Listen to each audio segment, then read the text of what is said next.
Hello students, मैं अंकुश वासने आपका स्वागत करता हूं आपके एके ऑनलाइन कोचिंग सेंटर में। जैसा कि आप पिछली वीडियो में पढ़ चुके हैं एक्सरसाइज 1.1, अब हम एक्सरसाइज 1.2 के उदाहरण नंबर 3 को देखेंगे। उससे पहले आपको अगर ये वीडियो अच्छी लगती है तो लाइक एंड सब्सक्राइब करें चैनल को और बेल आइकन दबाना ना भूलें। चलो चलते हैं, देखते हैं उदाहरण नंबर 3 देखते हैं सबसे पहले। ठीक है, तो उदाहरण नंबर 3 कह रहा है संख्या रेखा पर √2 का स्थान निर्धारित कीजिए। ठीक है, हल देखते हैं इसका।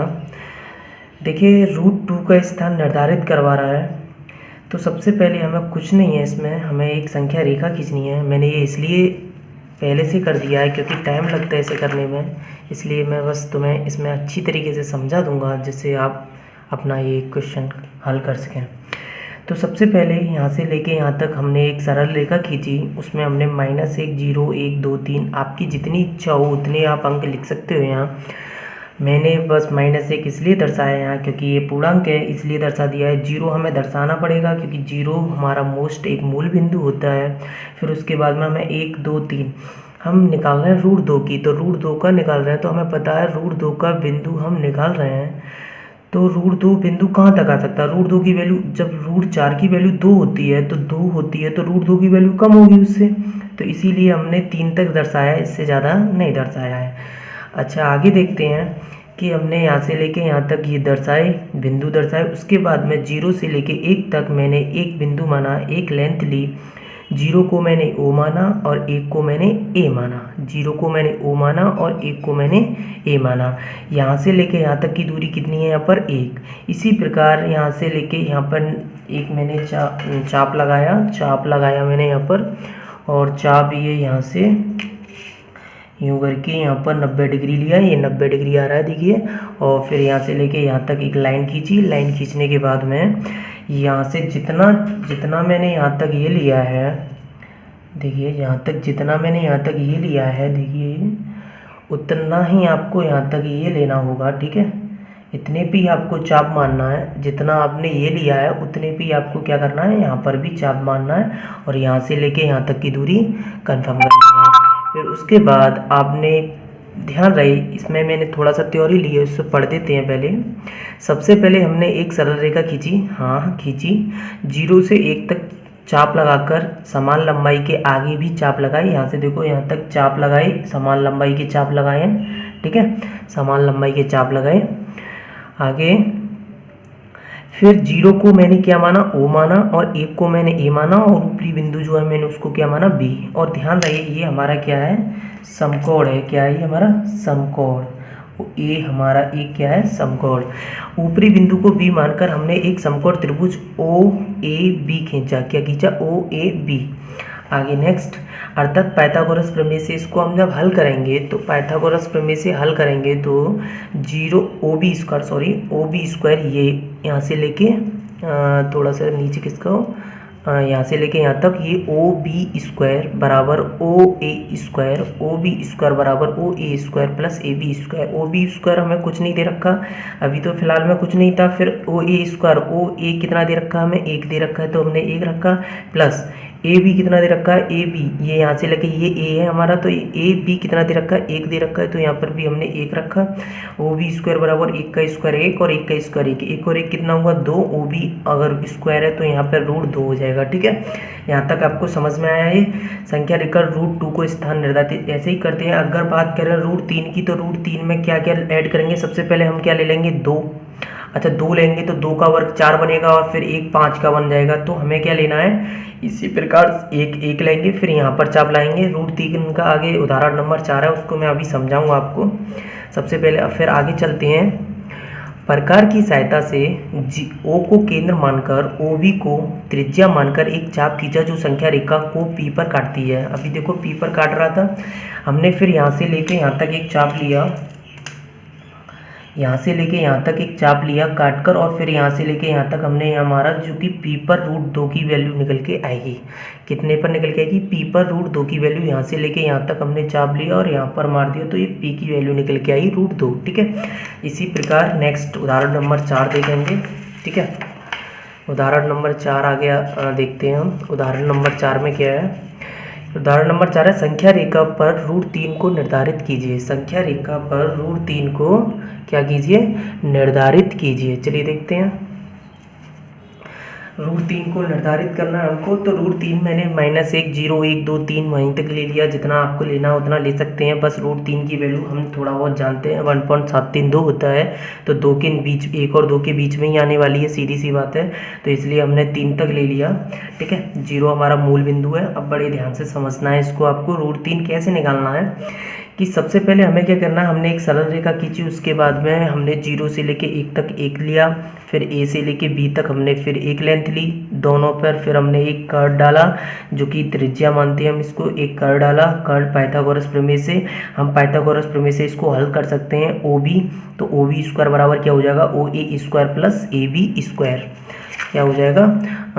देखिए ध्यान दीजिए, ओ बी स्क्वायर हमें निकालना है, ये ओ बी निकालना है यहाँ से लेके यहाँ तक, तो ये ओ बी स्क्वायर बराबर क्या होगा? O A square plus A B square. आगे हम देखते हैं O B square, O A square हमें कितना दे रखा है? ओ ए कितना दे रखा है? 1 दे रखा है। ठीक है, ओ ए हमें 1 दे रखा है, प्लस ओ बी कितना दे रखा है हमें? देखिए ये ओ बी है हमारा, ए बी कितना दे रखा हमें? 1 दे रखा है, तो हमने 1 रखा। ओ बी स्क्वायर बराबर 1 का स्क्वायर प्लस 1 का स्क्वायर 2 हो जाएंगे, प्लस ओ बी बराबर कितना हो जाएगा? √2 स्क्वायर यहाँ पर आ जाएगा, तो √2 वैल्यू निकलेगी। ये फर्स्ट समीकरण हमारा आ गया। ठीक है, ये हमारा फर्स्ट समीकरण है। ठीक है, आगे नेक्स्ट देखते हैं। तो देखिए हमने अभी √2 की वैल्यू नीचे निकाली थी, तो ये सेम √2 की वैल्यू यहाँ तक निकल आई। उसके बाद में हमें क्या करना है, इसी पर ही ध्यान देना है, इसी पर ही हमको चाप ये लेना है अपना चांदा, और यहाँ पर बिंदु जितना है और इस लाइन को मिलाते हैं, इस वाली लाइन को चांदे की लाइन से मिलाएंगे, इस वाली से। तो और ये जो बिंदु है इस बिंदु पर आना चाहिए, ये हमने यहाँ पर लिया, और ये लाइन मिलाएंगे हम, ये लाइन हमने मिला ली, और ये लाइन मिलाकर हमने यहाँ पर एक 90 डिग्री खींचा। ठीक है, ये हमारा 90 डिग्री का एक बिंदु बना हुआ है। 90 डिग्री खींचने के बाद में हमने यहाँ से लेके यहाँ तक एक लाइन खींची। लाइन खींच के जितना लंबा हमारा ये था, जितना ये था हमारा, इतना था, उतना ही हमें चाप यहाँ पर मारना है, और फिर यहाँ से लाइन खींच देनी है। ठीक है, एक लाइन खींच दी, ये 1 है, ये कितना है? √2। ये भी समकोण बन गया। देखो ऐसे करके देखेंगे इसको, तो देखिए ये यहाँ पर देखो, ये समकोण, ये हमारा आधार है, ये हमारा लंबा है, और ये हमारा क्या है? कर्ड है। तो ये हमारा कितना था? √2, और ये हमारा क्या है? ओ बी हमें √2 दे रखा है, और बी सी हमें 1 दे रखा है।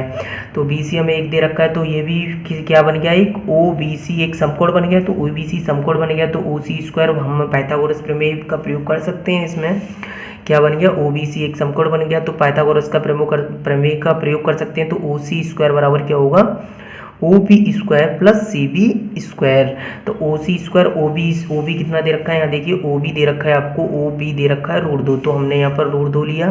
ठीक है, प्लस आपको सी बी कितना दे रखा है? तो सी बी दे रखा है आपको, सी बी 1 दे रखा है, तो यहाँ पर भी सी बी हमने कितना लिया? 1 लिया। तो देखिए ओ सी स्क्वायर √2 का स्क्वायर तो 2 होगा, प्लस 1 का स्क्वायर कितना होगा? 1 होगा। इसी प्रकार ओ सी स्क्वायर 2 और 1 कितना हुआ? 3 हुआ। ठीक है, ओ सी कितना निकल के आया हमारा? √3 निकल के आया। ओ सी मानकर हमने एक चाप खींचा जो संख्या रेखा को पी पर काटता है। तो देखिए यहाँ पर पी पर काट रहा है, यहाँ पर संख्या रेखा पर, तो पी की जो √3 की वैल्यू जो निकल के आएगी वो किस पे निकल के आएगी? पी पे निकल के आएगी, जो कि हमने किस तरीके से निकाली? यहाँ से ओ से बिंदु, ध्यान रखना मूल बिंदु से लेते हैं, और यहाँ पर जहाँ पर हमारे √3 की वैल्यू यहाँ तक थी, तो यहाँ पर √3 की वैल्यू थी, और यहाँ से हम यहाँ पे चाप मार देंगे। ठीक है, यहाँ से हमने यहाँ पर चाप मारा तो पी पर निकल के आया। ठीक है, तो इसी प्रकार √3 की वैल्यू करेंगे। आगे नेक्स्ट हम प्रश्नावली देखते हैं, अपनी प्रश्नावली एक्सरसाइज देखेंगे हम अपनी 1.2। चलिए आगे चलते हैं, हम एक्सरसाइज 1.2 पर देखते हैं। तो एक्सरसाइज 1.2 को सरल करेंगे। तो इसमें क्वेश्चन नंबर 1 में सबसे पहले सत्य या असत्य आए हैं। तो देखते हैं, प्रत्येक अपरिमेय संख्या एक वास्तविक संख्या होती है। आपने अगर मेरा पिछला वीडियो देखा होगा तो उसमें मैंने परमेय और अपरमेय, वास्तविक संख्या एंड भाज्य संख्या और अभाज्य संख्या एंड प्राकृतिक संख्या, पूर्ण संख्याओं के बारे में बहुत अच्छी तरीके से एक्सप्लेन किया है। तो उसका ही एक क्वेश्चन है, तो देखते हैं इसे। प्रत्येक अपरमेय संख्या एक वास्तविक संख्या होती है। मैंने क्या बताया था आपको कि परमेय प्लस अपरमेय से मिलकर क्या बनता है, वास्तविक। क्या बनता है, वास्तविक संख्या। मैं आपको बता चुका हूँ उस वाली बात को कि परमेय प्लस अपरमेय से मिलकर क्या बनता है, एक वास्तविक संख्या बनती है। तो उसने बोला प्रत्येक अपरमेय संख्या, हाँ प्रत्येक अपरमेय संख्या वास्तविक संख्या होती है, तो ये तो सत्य हो गया। समझ में आ रहा है, ये क्या होगा, सत्य। परमेय प्लस अपरमेय वास्तविक संख्या बनती हैं, ये क्या होगा आपका, सत्य। नेक्स्ट क्वेश्चन, दूसरा क्वेश्चन है आपका, संख्या रेखा का प्रत्येक बिंदु ऋण m के रूप का होता है जहां m एक प्राकृत संख्या है। ध्यान से समझना, m क्या है, एक प्राकृतिक संख्या है। m एक प्राकृतिक संख्या है। चलिए देखते हैं। तो इसको एक हम क्या लेते हैं, एक रेखा खींच लेते हैं। हमने यहाँ से लेके यहाँ तक एक रेखा खींची, ठीक है। ये हमने एक रेखा खींची, ये हमारा बिंदु 0, ये हमारा 1, ये हमारा 2, ये 3 ले लेते हैं। अभी हम क्लियर नहीं है कि ये बस हमने मान लिया है, और ये 0 है, ये -1 भी ले सकते हैं हमने, ठीक है। तो देखिए यहाँ पर ये 1 किसका वर्ग होता है, 1 का होता है, ठीक है। 2 किसका होता है, 4 का होता है। 3 किसका होता है, 9 का होता है। और 4 किसका होता है, 16 का होता है। तो इसमें यही पूछ रहा, संख्या रेखा का प्रत्येक बिंदु ऋण m के रूप का होता है। हाँ ऋण m के रूप का चलो हो रहा है, ठीक है, यहाँ तक तो हमारा सही है। लेकिन ऋण 0 की बात करें तो ऋण 0 का हो रहा है। किसका हो रहा है, ऋण 0 का ही हो रहा है। तो इसमें क्या बात की है, जहाँ m एक क्या होनी चाहिए, क्या होनी चाहिए, प्राकृतिक संख्या होनी चाहिए। क्या होनी चाहिए, प्राकृतिक संख्या। लेकिन 0 क्या है, 0 तो अपने आप में क्या है, होल नंबर है, और बात कर रहा है ये नेचुरल नंबर की। तो 0 तो अपने आप में क्या है, पूर्ण संख्या है। तो पूर्ण संख्या तो है नहीं है, तो इसका मतलब ये क्या होगा, असत्य होगा। कारण क्या है, कारण ये है कि 0 एक क्या है, पूर्ण संख्या है, पूर्ण संख्या है, ठीक है, जो कि संख्या रेखा पर है, ठीक है, संख्या रेखा पर है, ठीक है। आगे नेक्स्ट देखते हैं, क्वेश्चन नंबर 3, प्रत्येक वास्तविक संख्या एक अपरमेय संख्या होती है। अभी मैंने क्या बताया था, परमेय प्लस अपरमेय दोनों ही संख्याएं जो होती हैं वो वास्तविक होती हैं। अभी हमने बताया ये वाली बात। तो परमेय प्लस अपरमेय दोनों ही वास्तविक होती हैं, तो सभी वास्तविक अपरमेय हो सकती हैं? बिल्कुल नहीं होती। सभी वास्तविक परमेय और अपरमेय हो सकती हैं, लेकिन सभी वास्तविक अपरमेय नहीं हो सकती। तो इसका मतलब ये क्या होगा, असत्य होगा। समझ में आ रहा है? अगर वीडियो अच्छी लगे तो प्लीज़ लाइक कर देना और चैनल को सब्सक्राइब कर लेना, ठीक है। आगे क्वेश्चन नंबर 2 को देखते हैं। तो क्वेश्चन नंबर 2 जो है आपका, क्या सभी धनात्मक पूर्णांकों के वर्गमूल, क्या सभी धनात्मक पूर्णांकों के वर्गमूल अपरमेय होते हैं? यदि नहीं तो एक ऐसी संख्या के वर्गमूल का उदाहरण दीजिए जो एक परमेय संख्या है। चलिए देखते हैं,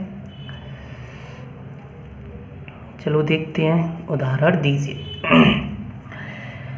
देखो हमने बात की है, एक संख्या रेखा ले लेते हैं। सबसे पहले हम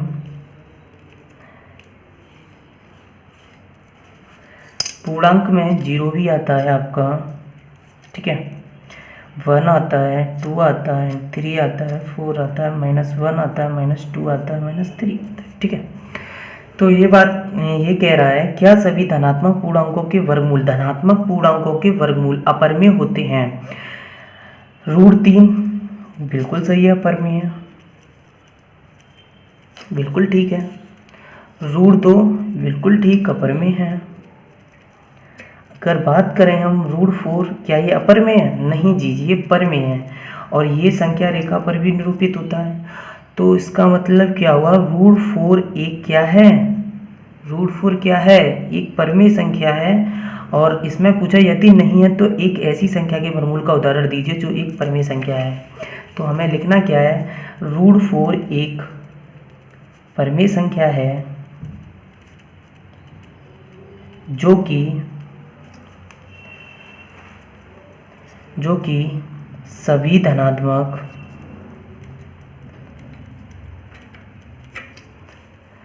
सभी धनात्मक पूर्णांकों के वर्गमूल अपरिमेय नहीं होते। ओके, ठीक है, अपरिमेय नहीं होते हैं। आगे नेक्स्ट क्वेश्चन है, क्वेश्चन नंबर 3 देखते हैं हम। तो क्वेश्चन नंबर 3 क्या कह रहा है, दिखाइए कि संख्या रेखा पर रूट 5 को किस प्रकार निरूपित किया जा सकता है। तो देखिए मैंने इसमें लाइन पहले खींच ली है क्योंकि इसमें टाइम ज़्यादा लगेगा। तो चलिए देख लेते हैं, दिखाइए कि संख्या रेखा पर रूट 5 को किस प्रकार निरूपित किया जा सकता है। तो देखिए मैंने यहाँ तक ले लिया है और अपनी तरफ से मैं कुछ चाप ले लेता हूँ और वही चाप मुझे ऐसे करके मार देना है। ठीक है, यहाँ से चलते हैं, थोड़ा मैं टेढ़ा कर लेता हूँ उसको और यहाँ से एक चाप मारा हमने। इसी प्रकार ऐसे ही 2-3 चाप मार लेते हैं क्योंकि रूट 5 की वैल्यू 2 से तो ऊपर आएगी, ये तो कंफर्म है। ठीक है, ऐसे ही तो इतना ही ले लेते हैं, माइनस के नहीं लेंगे हम। तो इसको हम क्या मान लेते हैं, ये हमारा हो जाएगा 0, ये हो जाएगा हमारा 1, ये हो जाएगा मेरा 2 और ये हो जाएगा मेरा 3। तो देखिए रूट 5 कैसे निकलता है, अपने थोड़ा सा पाइथागोरस प्रमेय को अगर थोड़ा सा हम स्मार्ट वर्क करें तो रूट 5 निकल सकता है हमारा 2 का स्क्वायर लें प्लस 1 का स्क्वायर लें तो 2 और 2 4 और 1 5, तो रूट 5 निकल सकता है आराम से। तो चलो देखते हैं इसको, ये हमारा थोड़ा सा रफ कार्य था। ठीक है, तो चलिए देखते हैं। तो सबसे पहले हमें 2 लेना है, तो 2 तक लेना है, तो यहाँ से लेके यहाँ तक की जो दूरी हो जाएगी ये हमको क्या मान लेना है, O, और ये हम मान लेते हैं A, और यहाँ से लेके यहाँ तक की दूरी हमने क्या मान ली, 2 मान ली। कितनी मान ली, 2। और यहाँ से लेके यहाँ तक का जितना भी हमने चाप लगाया है, यहाँ से 2 सब बराबर ही हैं। और ये हम यहाँ पर हम पहले चांदा लेंगे और चांदे पे लाइन खींचेंगे और इसके बाद में हम यहाँ पर कितना है, ये आपका ये। ठीक है, यहाँ से यहाँ तक आपको लाइन खींचनी है। सबसे पहले लाइन खींच लेते हैं। ठीक है, लाइन खींचते हैं हम, ये हमने लाइन खींच लिया। और लाइन खींचने के बाद में हमें जितना चाप है उतना चाप मारना है, यहाँ से यहाँ तक का ये उतना ही है जितना यहाँ मारना है हमें। तो ये मैंने चाप मार दिया और इसको थोड़ा सा ना घेरा कर देते हैं, ये हो गया अपना। ठीक, अब ये हमारा कितना है, यहाँ से लेके यहाँ तक का जो लेंथ निकल के आ रहा है हमारा, वो निकल के आ रहा है 1, और ये कितना दे रखा है 2। तो यहाँ से यहाँ तक हमें एक कर्व मिल गया जो कि ये रहा, जिसको हम एक त्रिज्या के नाम से भी जानते हैं। ठीक है, ये हमें निकल के आया। ये पाइथागोरस प्रमेय से अब इसको हम सरल कर सकते हैं। पाइथागोरस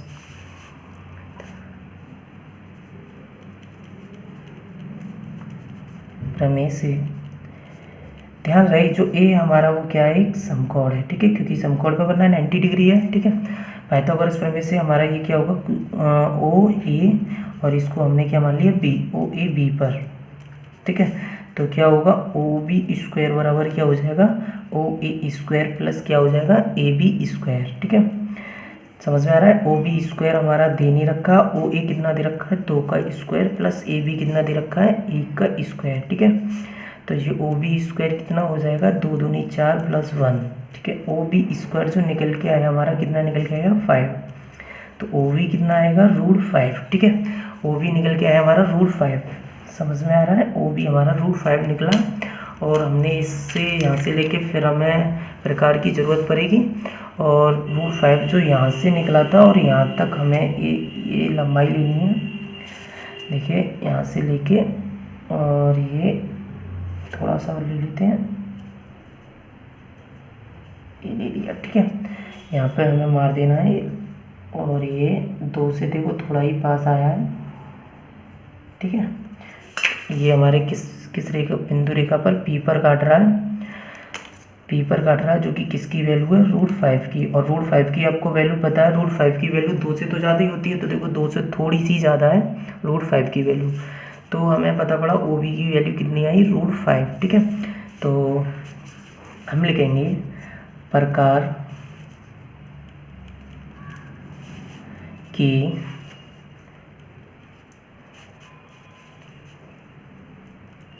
सहायता से, ठीक है, ओ को